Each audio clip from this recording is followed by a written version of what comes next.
কই তোরা এবার ভালোই ভালোই মাফ চাইতে যাবি নাকি তোদের লাথি মেরে পাঠাতে হবে? আমি আবার মেঘের মতো সুন্দর করে বোঝাতে পারি না, কিন্তু উড়া ধরা কেলানি অবশ্যই দিতে পারি। হিয়ানের কথা শুনে আহির আর মিহিরের হাসি থেমে গেল। মিহির ভ্রু কুঁচকে বলল, তুমি কেলানি দেবে আর আমরা কি বসে বসে কেলানি খাবো? হিয়ান মুখ বাঁকিয়ে বলল, তো কি করবি শুনি, আমাকেও কেলানি দিবি?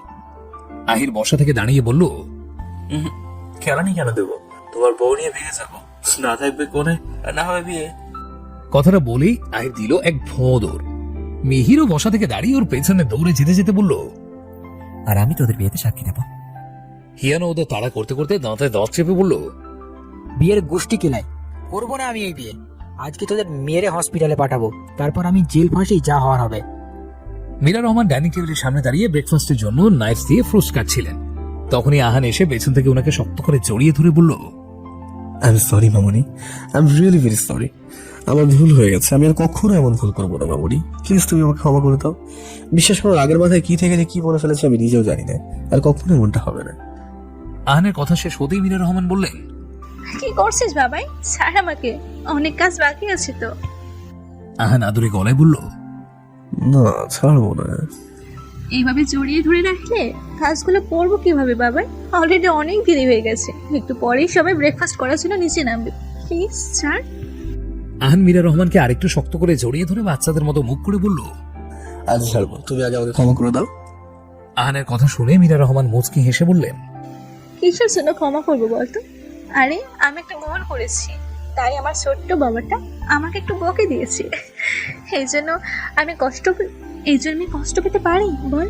আর ছোটরা ভুল করলে বড়রা যদি বকা দিতে পারে, তাহলে বড়রা ভুল করে ছোটরা কেন বকা দিতে পারবে না?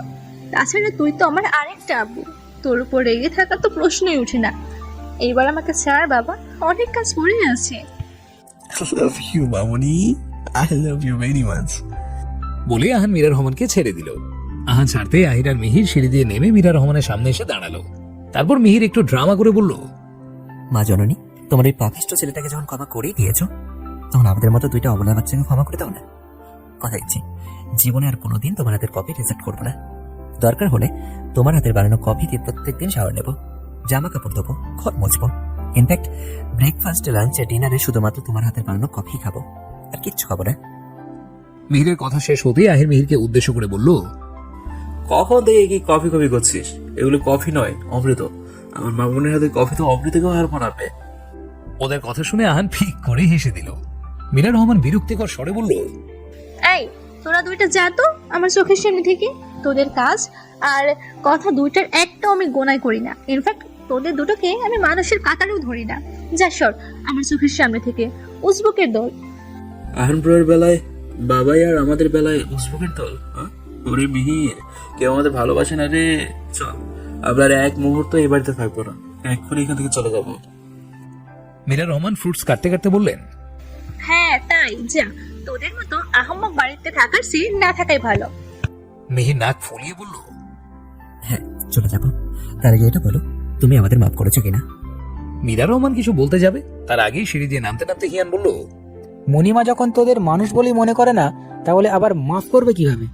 গরু ছাগলকে কি আর মাফ করা যায়? হিয়ানের কথা শুনে আহির নাক ফুলিয়ে বলল, এত বড় অপমানের পর এ বাড়িতে থাকার তো কোনো প্রশ্ন ওঠে না। মেয়ের চল, আমরা হিমালয়ে চলে যাই। আর যাওয়ার আগে আমার আলিশা বেবিকেও সাথে করে নিয়ে যাবো। ওর বিয়ে আমি কিছুতেই রাক্ষস ছেলের সাথে দিয়ে দেবো না। হিয়ান চেঁচিয়ে বলল, আহিরের বাচ্চা, আবার এক কথা বলছিস? এতক্ষণ মার খেয়েও তোর শিক্ষা হয়নি? কথাটা বলেই হিয়ান আবার আহিরকে তাড়া করল। ব্রেকফাস্ট করার পর মিহিরের ভীষণ বোরিং লাগছিল। সবাই সবার মতো কাজ নিয়ে ব্যস্ত। হিয়ান আলিশার সাথে ফোনে কথা বলছে। আহান ডেকোরেশনের লোকদের ইনস্ট্রাকশন দিয়ে কাজ করাচ্ছে। মেঘা সারিকা মীরা রহমানের কাজে হেল্প করে দিচ্ছে। আহির কি ঘুমোচ্ছে, কারণ ওদের কারোরই ফ্লোরে শোয়ার অভ্যেস নেই, তাই কালকে রাত কেউই ভালো করে ঘুমোতে পারেনি। মিহিরেরও শরীরটা কেমন ম্যাজ ম্যাজ করছে, তাই ভাবলো ও গিয়ে একটু ঘুমোবে। যেই ভাবা সেই কাজ। মিহির সিঁড়ি বেয়ে উপরে এসে করিডোর দিয়ে হেঁটে হিয়ানের রুমে যাচ্ছিল। তখনই দেখলো সাইফা পানির বোতল হাতে নিয়ে দেয়াল ধরে খুঁড়িয়ে খুঁড়িয়ে রুম থেকে বের হয়ে নিচের দিকে যাচ্ছে। সাইফাকে দেখে মিহিরের পা দুটো থেমে গেল। চোখচূড়া স্থির হয়ে গেল এলোমেলো চুলের মেটার উপর। আজ যেন সাইফাকে বড্ড অগোছালো লাগছে। চুলগুলো খোলা অবস্থায় পিঠে ছড়িয়ে পড়ে আছে, চোখের নিচে কালো দাগ পড়েছে, মুখটা শুকিয়ে একদম পানসে হয়ে গেছে, ঠিক মতো দাঁড়াতে অবধি পারছে না। মিহির দ্রুত পায়ে সাইফার সামনে গিয়ে দাঁড়ালো। তারপর চিন্তিত ভঙ্গিতে বলল, আর ইউ ওকে? সাইফা গম্ভীর স্বরে বলল। ইয়া, একদম ফিট অ্যান্ড ফাইন। বলেই সাইফা এক পা এগোতে নিলে ও শরীরটা অবশ হয়ে আসলো। মাথা ঘুরিয়ে পড়ে যাবে ঠিক সেই সময় মিহির এক হাত সাইফার কোমরে দিয়ে ওকে ধরে ফেললো। মিহিরকে ধরতে দেখে সাইফা যেন তেলে বেগুনে জ্বলে উঠলো। ও ধাক্কা দিয়ে মিহিরকে নিজে থেকে সরিয়ে দিয়ে দাঁতে দাঁত চেপে বলল, don't dare to touch me mister Tanshid Shahaj Mihir. আপনার সাহস হলো কিভাবে আমাকে টাচ করার? সাইফার কথা শুনে মিহির ঝাটকা খেলো। যে মেয়ে ওর সাথে সামান্য একটু কথা বলার জন্য এত পাগলামি করেছে, সে কিনা আজকে ও একটু ছুঁয়েছে বলে এইভাবে রিয়েক্ট করছে। মাত্র কয়েকদিনে একটা মানুষের কি এতটাও বদলে যাওয়া সম্ভব? হ্যাঁ, এতদিন হয়তো সাইফা ওকে ইগনোর করেছে, কিন্তু এইভাবে কখনো কথা বলেনি। মিহির একটু ইতস্তত কণ্ঠে বলল, তুই মাথা করে পড়ে যাচ্ছিলি, তাই তোকে ধরেছি, নাহলে আমি কখনো তোর মতো মেয়ের ধারে কাছেও আসতাম না। মিহিরের কথাটা যেন সাইফার কাছে কাটা খায়ে নুনে ছেটার মতো লাগলো। ও মৃদু চিল্লিয়ে বলল, পড়ে গেলে যেতাম। আপনাকে আমার জন্য এত দয়া দেখাতে কে বলেছে?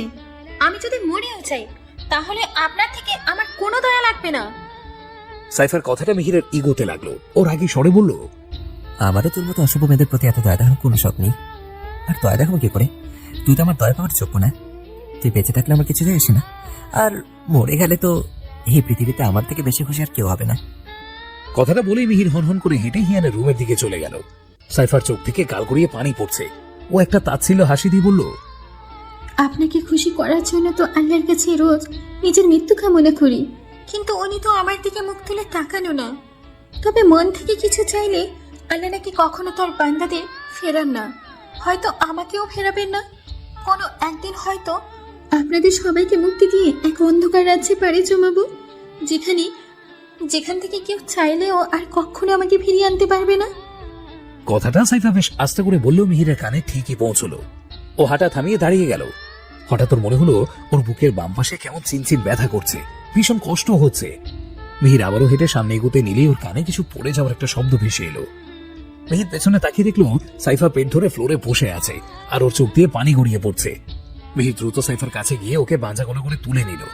সাইফা হাত পা ছুঁড়তে ছুঁড়তে অস্ফুট স্বরে বলল, ছাড়ুন আমাকে, একদম আমাকে ছুবেন না। মিহির একটা ধমক দিয়ে বলল, কানের নিচে ঠাটিয়ে দিতে চড় দেবো, তোর সব ঢঙের নাকও বের হয়ে যাবে। এইটুকু পচকে মেয়ে আমাকে অ্যাটিটিউড দেখাতে আসিস না। এমন মার মারবো না, তোর সব অ্যাটিটিউড বেরিয়ে যাবে। কথাটা বলতে বলতে মিহির সাইফাকে ওদের রুমে নিয়ে আসলো। ভেতরে ঢুকে সাইফাকে বেডের উপরে শুয়ে দিয়ে ও গিয়ে দরজাটা বন্ধ করে দিল। দরজা বন্ধ করতে দেখে ভয়ে সাইফার কলিজার পানি শুকিয়ে গেল। ওর মনে হচ্ছে মিহির ওকে মারার জন্য দরজা বন্ধ করেছে। মিহির সাইফার দিকে এগিয়ে আসতে ও ভয় একদম নিজেকে গুটিয়ে নিয়ে বেডের অপর প্রান্তে চলে গেল। সাইফাকে এভাবে ভয় পেতে দেখে মিহির মৃদু হাসলো। তারপর মিহির সাইফার দিকে একটু ঝুঁকে ওর কপালে নিজের হাতের উল্টোপিঠ ছুঁয়ে বলল, টেম্পারেচার তো ঠিকই আছে, ফিভার তো নেই, তাহলে তোকে এরকম কেন দেখাচ্ছে? কি হয়েছে তোর? সাইফা মিহিরের হাতটা কপাল থেকে সরিয়ে গম্ভীর স্বরে বলল, কি আবার হবে? কিছুই হয়নি আমার। মিহির ভ্রু কুঁচকে বলল, কিছু যখন হয়নি তখন চোখ মুখ এমন কেন শুকনো লাগছে? কিছু একটা অবশ্যই হয়েছে। সাইফা খানিক কর্কশ গলায় বলল, বললাম তো কিছুই হয়নি। কিছুই যখন হয়নি তাহলে রুম আটকে বসে আছিস কেন? কাজ করে ভাই, সবাই কাজ করে মরবে আর তুই অসুস্থতার অজুহাত দেখে রুমের পথে বসে থাকতে, তাই তো? মিহিরের কথাটা শেষ হতেই সাইফা মিহিরের দিকে শক্ত চোখে তাকালো। ওর চোখে মুখে কাঠিন্য ভাব। আজকে ওর নিজের উপর ভীষণ দয়া হচ্ছে। মনে হচ্ছে এই পৃথিবীতে ওর মতো দুর্ভাগ্য আর কারো নেই। না হলে যাকে ভালোবাসে তার মুখ থেকে আজকে এরকম কথা শুনতে হতো না। ভালোবাসার মানুষেরা নাকি কিছু বলার আগেই সবটা বুঝে যায়, আর ওর ভালোবাসার মানুষটা কিনা ওকে এত কষ্ট পেতে দেখেও এই কথা বলছে। একতরফা ভালোবাসার পরিণতি হয়তো এরকমই হয়। সাইফা শক্ত কণ্ঠে বলল, হ্যাঁ, একদমই ঠিক ধরেছেন। আমি কাজ করব না বলেই সারাদিন রুম আটকে বসে অসুস্থতার নাটক করছি।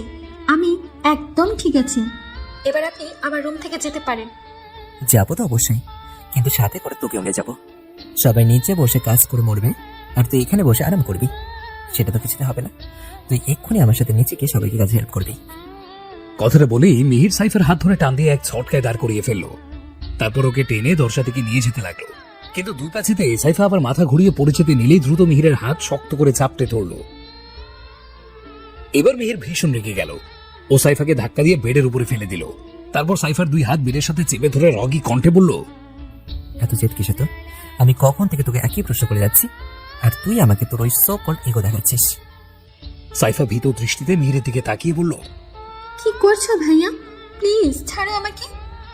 মিহির বিদ্রুপের স্বরে বলল, আরে বা, একটু আগেই তো আপনি করে বলছিলেন, এখন আপনি থেকে সোজা তুমি। ভালোই তো রং পাল্টাতে শিখেছে দেখছি। সাইফা মাথাটা নিচু করে ছটফট করতে লাগলো মিহিরের হাত থেকে ছাড়া পাওয়ার জন্য। সাইফাকে ছটফট করতে দেখে মিহির ওর হাতটা আরো জোরে চেপে ধরে বলল, ছটফট করে কোনো লাভ নেই সাইফা।